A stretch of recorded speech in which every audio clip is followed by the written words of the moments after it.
là bé tôi xí nó ít trồng không dưa mà nó chè mà nó sẽ ý nữa ya mà nó sẽ ý trồng của bé tôi xí cũng chả có nữa tôi sẽ lựa cho một con lộc giá cho một con cũng sắp tới nó cũng là gì cứ kiểu này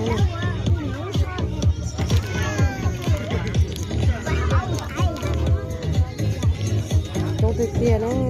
cho một con lộc của một phòng bóng thì cả cũng có cái kia nhé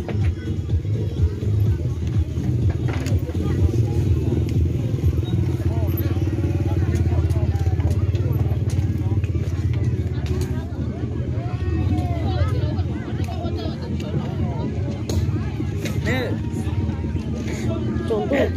chỉ cho bỏ cái rồng nữa nhở nó chỉ cứ cho bỏ cái đi nào thế này trong cái gỗ này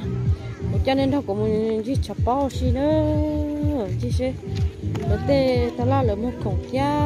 có cọng bao thế một con lọc thế một con chờ trong đi trả nữa sao cá sen nó cũng phải ok nữa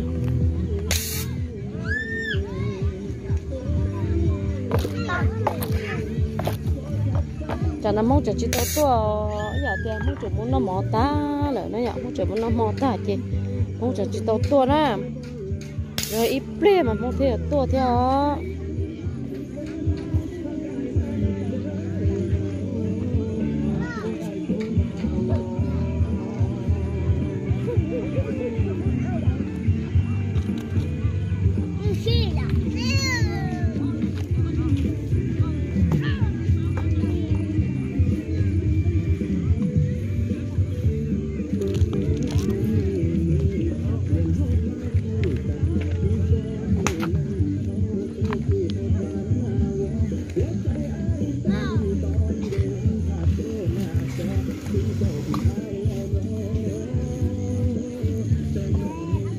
gì sẽ là mua chỉ theo chỉ nữa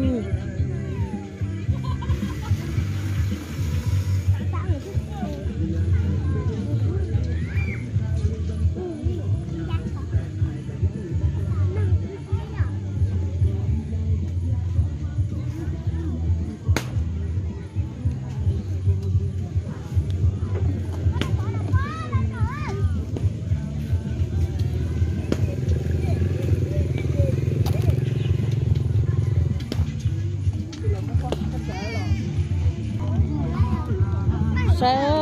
là gì cưng cổ nữa tao nó chơi với hả hàng đó giờ tao nó chơi tao lụa nó hồ nó nè tao lụa nó hồ theo mua sữa cà phê nó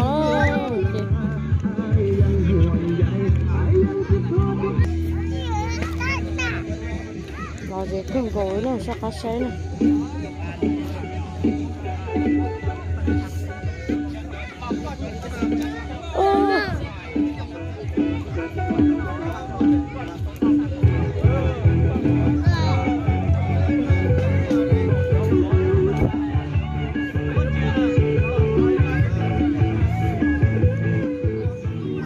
có tôi nhớ tôi thằng nó chơi tôi chân đằng ra xin đấy giờ ở tôi nhớ nhỏ tôi nó đấy đi cứ ti rồi tao nó đấy giờ sao sao chân đằng ra thì cho tôi chân đằng ra ở tôi nhỏ tôi nó đấy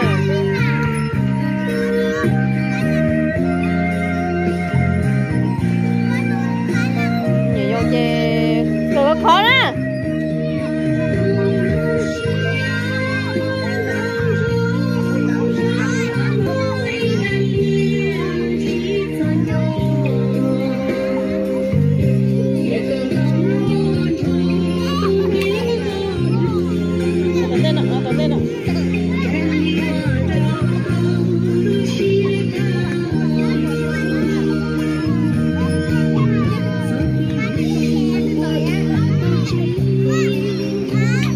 tôi mê tôi xuống theo chỗ tôi mê là cá hết chị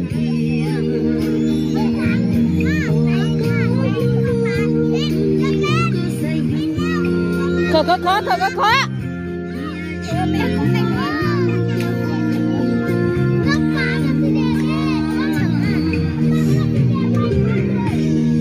cha chị tại thằng con chị là cũng trẻ thế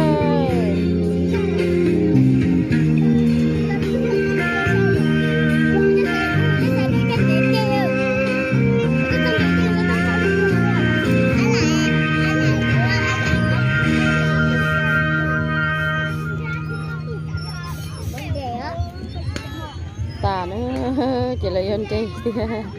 sao các sẽ lấy một trả mình cho ra thế nó chọt trốn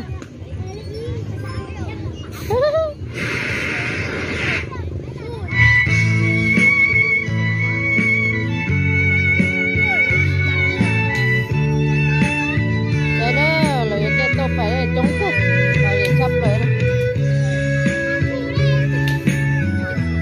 ôi yo nó trời ma vậy mất cú rồi nó trời ma cả tu ta nó trời ma cả tu ta cả tu ta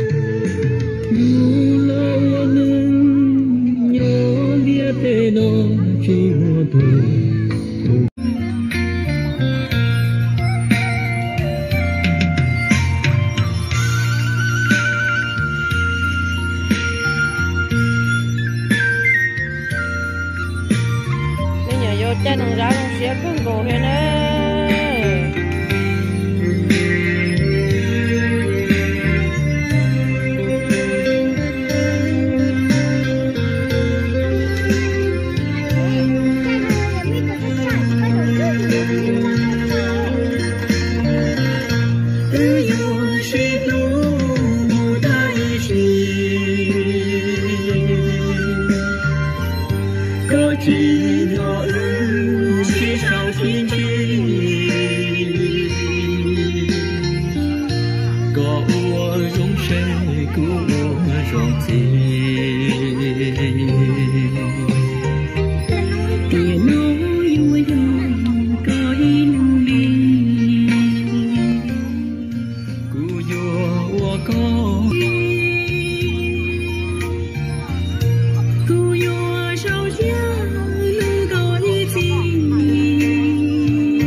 là chích dầu nữa nhở sao cá xe này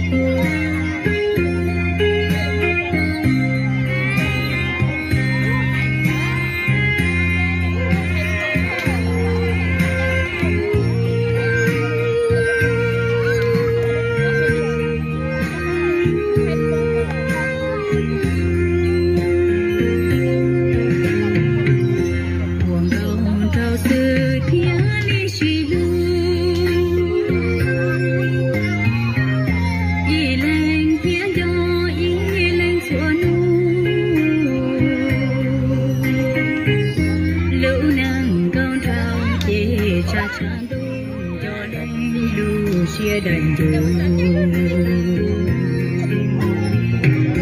cuồng cầu trao sự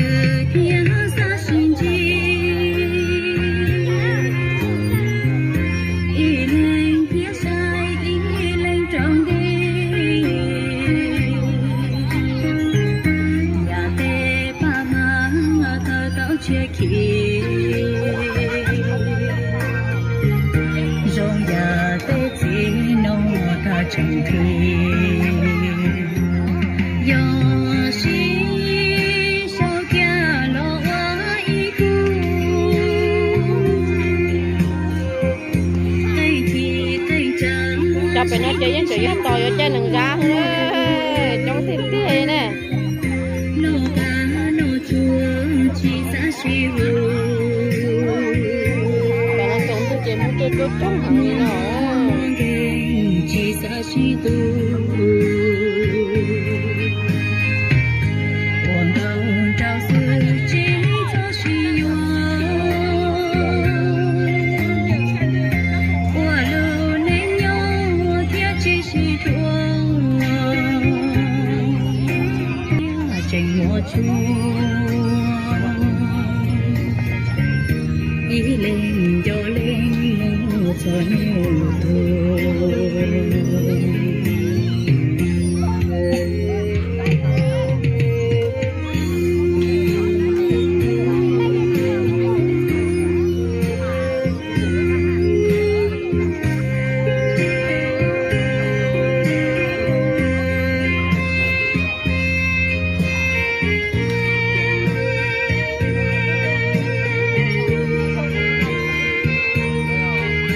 thử cho thọ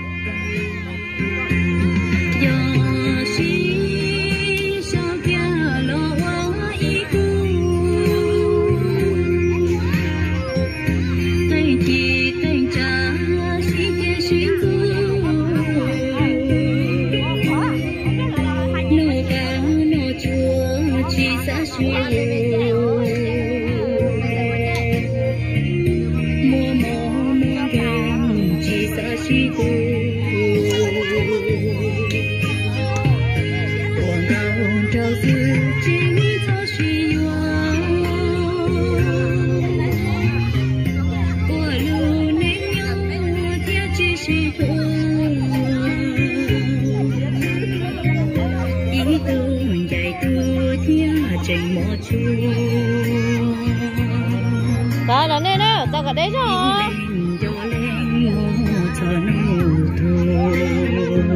Tao cả đấy rồi, chả đâu tụi tao làm trong đây nữa.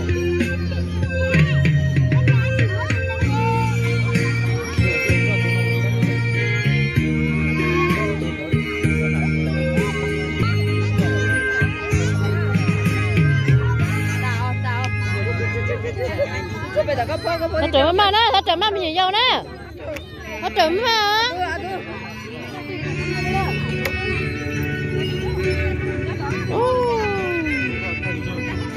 lo gì sắp rồi nữa, băng cái chè ban ruộng cổ thế này à, sắp rồi nè,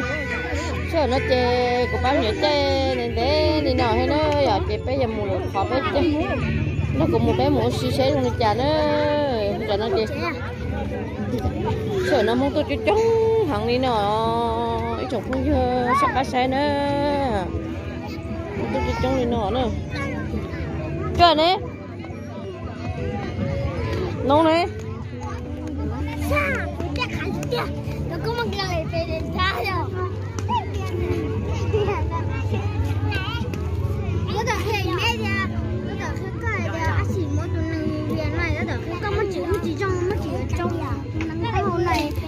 Nó sắc khô này nó một tròn nữa.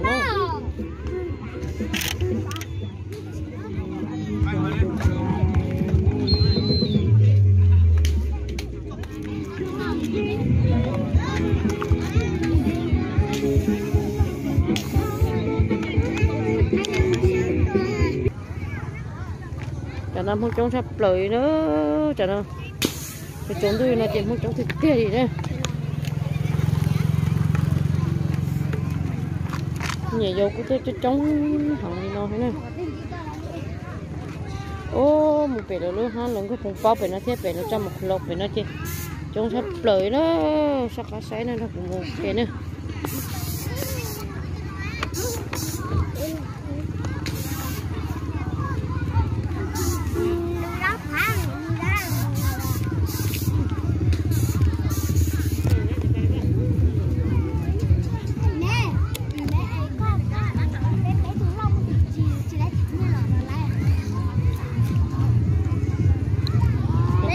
Bao rồi đi nó đấy, các cá sấu này, thì lợp thỏ tua, dạo tua cọp bổng nữa.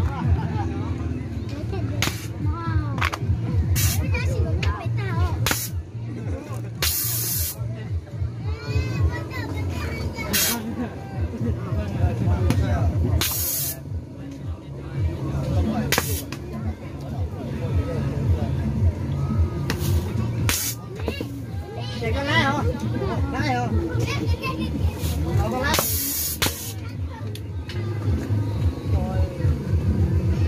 Bắt tôi lại sổ ra cái đi, đọc bỏ.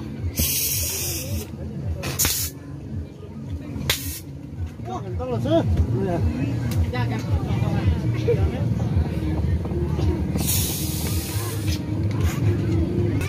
Đây là tục khó này ạ, đây là cua.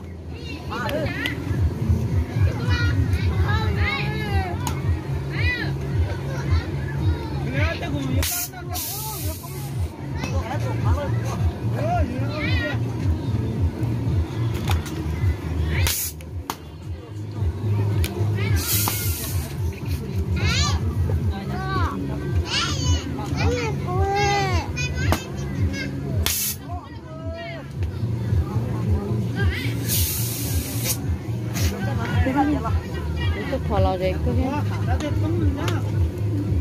mình đâu.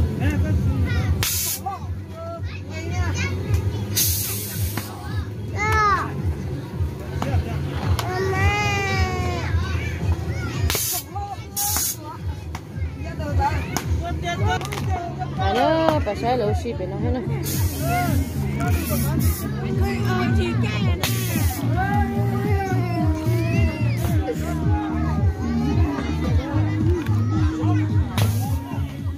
Cái nó chè của vô lại, cái kho lúc xin nó theo chè của chè bé chè nó nhăn nền té thì chè trong tu rồi theo nhăn nền té cho rồi thì chè một chè nó chè vô đó.